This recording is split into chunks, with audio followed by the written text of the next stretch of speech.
I think my first sense of the organization was when I joined, I quickly walked in thinking, geez, it's a big company, right? 26,000 employees. In fact, at the time, we were still part of Woolworths, so you could argue we're 64,000 employees or something.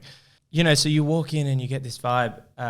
But immediately, what I realized was how quickly things were changing, right? Because I would look at a process or a team and I'd say, why are we doing it that way? And they say, we only put that in 2 months ago. We're trying it. We're not liking it so far. We're thinking of getting rid of it. What do you think? It was very clear how intently the business was kind of looking for those answers. They weren't checkboxes on an interview, right? But that carried right through to my first week and first month on the job, where all of a sudden I'm a product manager. There's 40 of us, right, of differing levels, but straight away we're in a meeting saying, how do we change our whole planning process? What do we think, right? What should we just throw it out and start again? And that's a pretty powerful thing to be able to have that kind of influence in an organization of this size. Absolutely. So I guess coming into Endeavour, I had this voice in the back of my head that said, you're going to be, you're coming into this big organization. You're going from big fish in a small pond, and all of a sudden you're in the world's one of Australia's biggest ponds, right?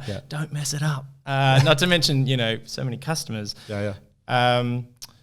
I think I'll give you an example. Okay. Right? I'll give you an example. I joined Endeavour and we were going straight away. First thing I did, basically walked through the door. Oh, Curtis, we're in a planning period, right? So we call it BRP, big room planning.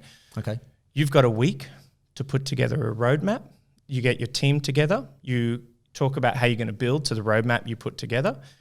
Then you present it back to the business. In fact, it wasn't a week. You had 3 days, right? 3 days, you got to build roadmap, present it to your team, present it to the organization. Great. See you in 3 days. Yeah, right. So that's obviously that's challenging, right? But there were real problems with it. I guess there was environmental problems with it too.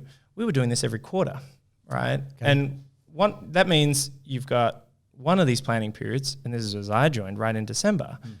That's peak trading. So I gave the feedback and I said, I just don't think this is working. I think the teams are too stressed. I think the timelines are awkward with the Christmas holidays. And I think if you're planning for 3-month intervals, but you're taking 1 month to do planning, actually you're only giving people 4 sprints or maybe 5, fortnights. Absolutely, yeah. To deliver your dream, right?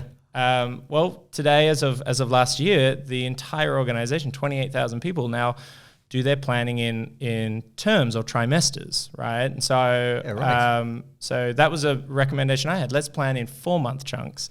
Let's stagger them out away from key trading periods. Let's put a planning section in so that you can actually really deliver against it. I mean, it would have been very easy for the company to keep doing what they wanted to do, but you're talking about an event that hits dozens of teams, 500-600 technology team members, not to mention all of leadership, all of everyone, and they just tried it. Now, will it work out?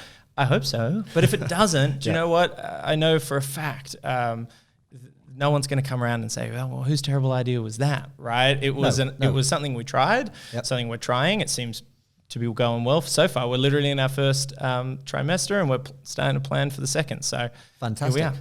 For me, from my impression is I did walk through the door still expecting this to fundamentally be a big company. I still expected to hit stakeholders that were challenging, to have to go through 12-month project plans. There were some of those, but they were so few and far between, right? Some of the teams and projects that I picked up, I had to go back to all the way through to our CEO and say, we are approaching this the wrong way. This is the wrong solution. And literally with one-on-ones with our CEO said, fine, change it. And I think that blew my mind.